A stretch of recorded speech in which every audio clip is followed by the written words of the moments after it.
Wonder if he knows it's the second week of deer camp and all the guys 790 AM, 94.1 FM, KFGO.com, the KFGO mobile app. Follow 790 KFGO on Twitter. Like the KFGO Morning Crew on Facebook as we slide into the final weekend of the North Dakota deer season. Yeah, Tyler Axness, good luck to you. Tyler still has yet to bag his deer, but hopefully this is the weekend for him. It has to be, right? Yeah. I mean, The clock is ticking? There you go. That's a great way to put it. The clock is ticking. And what to do with all that deer meat, and maybe you have too much. We've got some great suggestions. Chandler Esslinger, Sportsmen Against Hunger program, joining us now on the KFGO Morning Crew. Good morning to you, Chandler.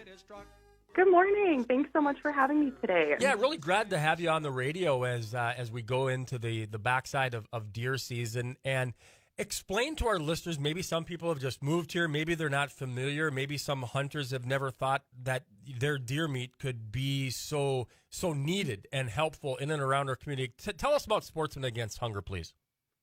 Yeah, absolutely. So the Sportsmen Against Hunger program has been around in North Dakota for about 15 years. And it's a really unique program because it gives hunters the opportunity to donate their game to a local processor who then processes the meat on our behalf, and then that gets donated to a local food pantry. Especially this year, and things are really challenging. People are struggling with food insecurity, and so making sure that we're getting folks connected to good sources of meat is really, really important. So we're just really excited that we're partnering with all these incredible processors across the state and giving hunters the opportunity to if they hunt their limit and have a little they're willing to share, that they're able to do that as well. I love that. How does this work then, Chandler? Okay, so somebody had maybe multiple tags. They do realize they have excess and they'd like to donate it to the hungry. How does the process go from that point then? Yeah, so in each region, we have different processors who partner with us for the program. So what you can do is you can either contact me and I can tell you the processors who work with us in your region, or you can go on our website and you can contact the processor directly. Let them know that you have a donation that you'd like to make to the Sportsmen Against Hunger program.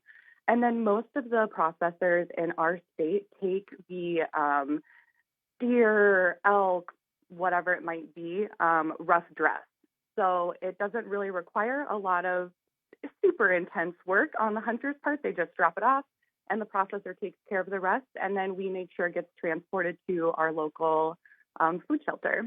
And then the other nice thing is that we actually pay for the processing fee. So there's no cost to the hunter for making that donation of their hunted, whatever it may be. Love that. Wow, Chandler, that is just absolutely great. Chandler Esslinger from North Dakota Community Action, and the name maybe doesn't stick with people, but wow, what a great organization and what you're doing to help out in our region. In a kind of a ballpark, like how popular is it? How many pounds of meat do you typically get donated? Last year we had about 1,500 pounds of meat donated, but we've had upwards of 2,000 pounds of meat donated in previous seasons. It really just kind of depends on who's hunting, when, what the populations of the animals are like in our state. But really just important to let everyone know that there is a huge, huge need in our communities for that red meat for folks who are facing food insecurity. At most local food pantries, people mostly donate non-perishable items, which is wonderful. Obviously, we need all of those things. But perishable items are much harder to come by. So this is fitting a very, very important need that's present in our community.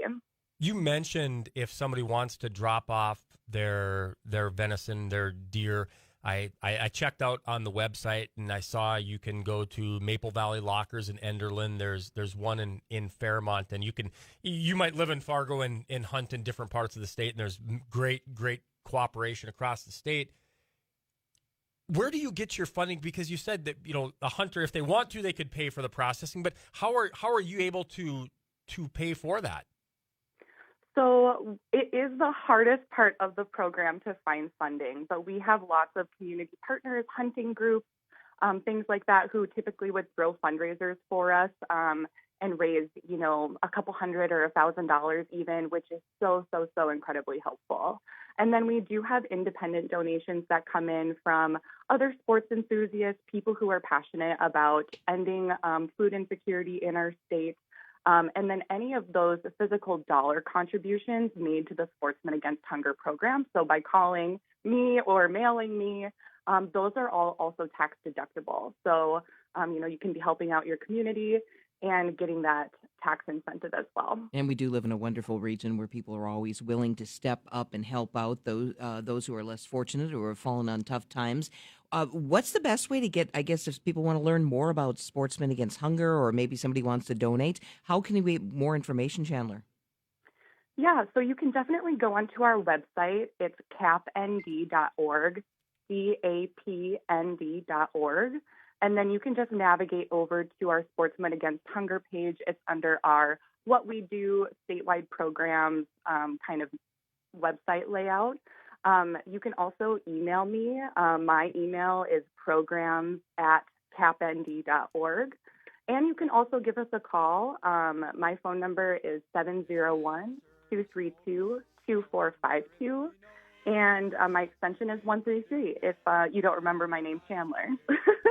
Chandler, thank you so very much. I think there's a lot of people listening. Maybe they've gone into their deep freeze and, they still have deer meat from last year in there. So, hey, maybe this year let's put it to good use and put that fresh venison in the local food pantries. So some great information. Thanks so much, Chandler. Thank you. Can I just make one more quick comment Please. before you guys let me go? I also just wanted to make sure, because I've been getting lots of calls about this, we are not accepting any waterfowl this donation season. Oh. Unfortunately, there are tons and tons of federal regulations, and it is a very intense process for the processors to switch from processing that venison over to the waterfowl meat. And so we unfortunately had to scrap that part of the program. But please call us about your deer, your elk, or anything else that you legally obtain, and we're happy to help you figure out where it can go. All right, great note. Okay, thank you, Chandler. It was fun talking to you. We appreciate it. Thank you. You bet. That's Chandler Esslinger, Sportsmen Against Hunger program, joining us here on the KFGO